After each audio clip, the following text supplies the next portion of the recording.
DSWD spokesperson ASEC Irene Dumlao. ASEC, good morning. Hi, good morning, Sir Ron. Magandang umaga sa lahat ng sumusubaybay ng inyong pong programa. Opo. Yun nga, binabanggit ko nga, mukhang nakakaroon na po ng, solusyon. Itong nangyayaring hidwaan, gulo sa Middle East, which is positibo, no, na development dahil ang isa sa mga naging epekto nitong gulo ay yung sobrang pagsipa ng presyo ng produktong petrolyo na naapektuhan talaga ng husto ang ekonomiya. Okay, ng lahat ng mga bansa, pati tayo rito. Kaya nung nangyari ito, nandyan yung DSWD at kaagad-agad, no, sumalo yung problema ng ating mga tsuper. Pero ngayon, nakikita po natin, ASEC, na parang paunti-unti bumabalik na sa normal yung presyo ng produktong petrolyo. So, ang iniisip ng mga tsuper, baka mamaya mawawala na yung kanilang mga ayuda na natatanggap sa gobyerno. Well, sa panig ng DSWD, hanggang kailan na lang ba ibibigay, no, yung fuel subsidy para sa mga tsuper?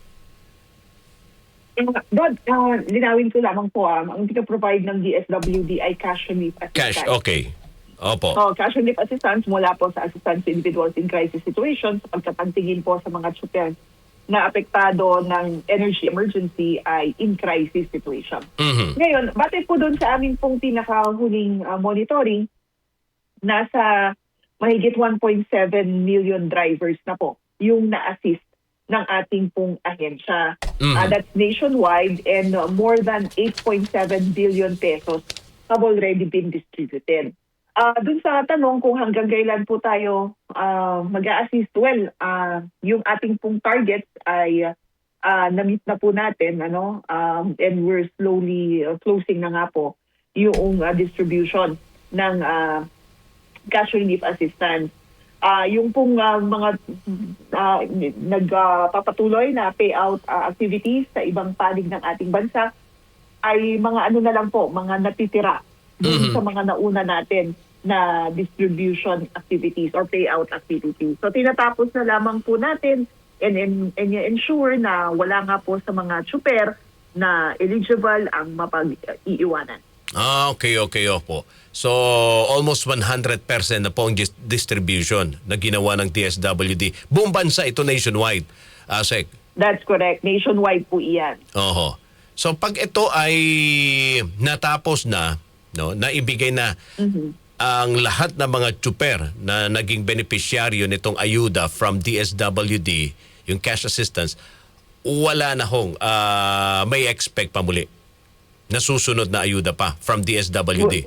Oo. Well, Rod, ang sabi naman natin, binabantayan ng Uplift Committee itong sitwasyon kasi sabi natin noong mga nakaraang buwan kung kinakailangan pa na magbigay tayo ng tulong at magpapatuloy nga itong energy emergency, nakahanda tayo na mag-assist. Opo. But kung halimbawa ang maging assessment na ng Uplift Committee ay we're slowly returning to yung normal situation, then we'll see kung ano pa ang pwede nating ipahatid na tulong or intervention.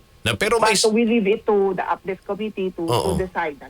But on the part of the DSWD, we're ready. We're ready anytime to provide any further assistance. Well, pag sinabing ready, ibig sabihin may nakahanda pang pondo, ASEC, para rito. Rod, kasi kung malala mo, ang sabi namin, nag-earmark ang DSWD ng 30 billion pesos for the cash relief assistance. And so far, nasa mahigit 8 billion na yung nagamit nga po natin. So kung kahandaan ng pag-uusapan, yes, we are ready if in case na kinakailangan pa na mag-provide ng karagdagang tulong. Yun naman pala eh. Yan kung kailangan pa na magbigay ng tulong rito sa ating mga tsuper. Pero, well, gaya ng nabanggit ko nga kanina, mukhang paunti-unti naman nasosolusyonan na itong nangyayari gulo dyan sa Middle East. But, according sa Department of Energy, hindi naman daw kaagad-agad maibabalik yan sa normal yung presyo ng produktong petrolyo dahil nga sa mga nasirang mga depot doon, sa mga refinery sa Middle East, at hindi naman nila kaagad-agad maayos. So, hindi kaagad-agad na maibabalik sa normal o yung dating presyo ng diesel, ng gasolina. So, para sa inyo, sa tingin ninyo, baka posible ba na magkakaroon pa ng second round?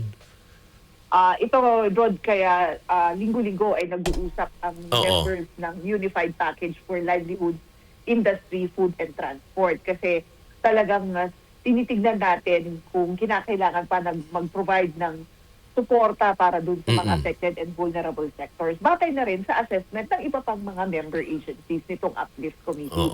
That's the importance of yung tinatawag natin whole of government approach sa pagbibigay ng tulong sa mga kababayan natin, because merong pong pag-uusap ang iba't ibang ahensya ng ating pamahalaan. Ayan.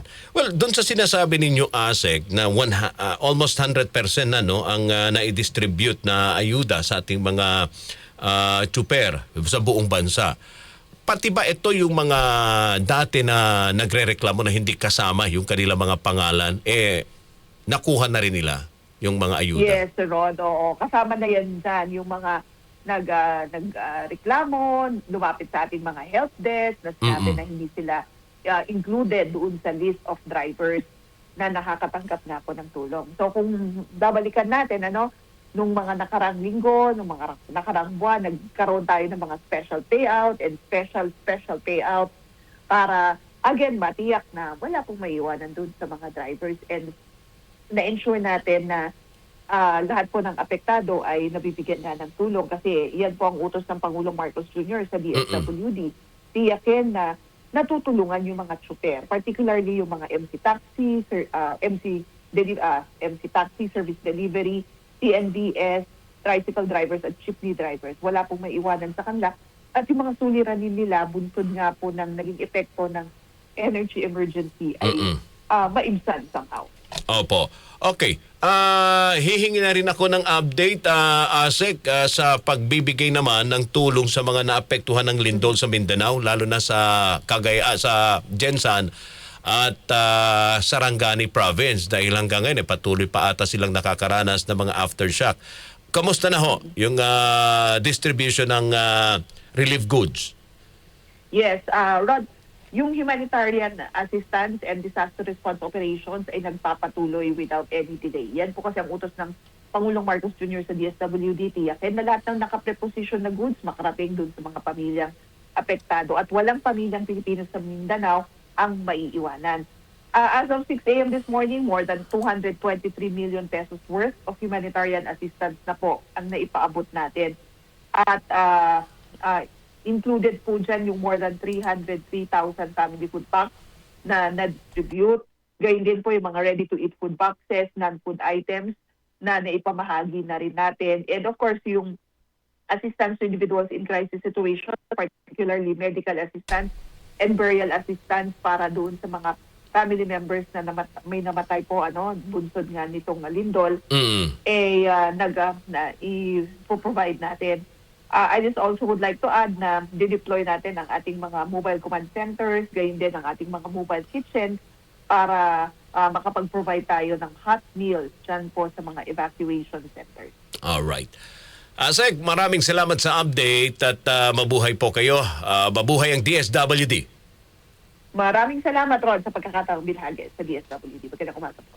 Thank you very much. DSWD spokesperson ASEC Irene Dumlao.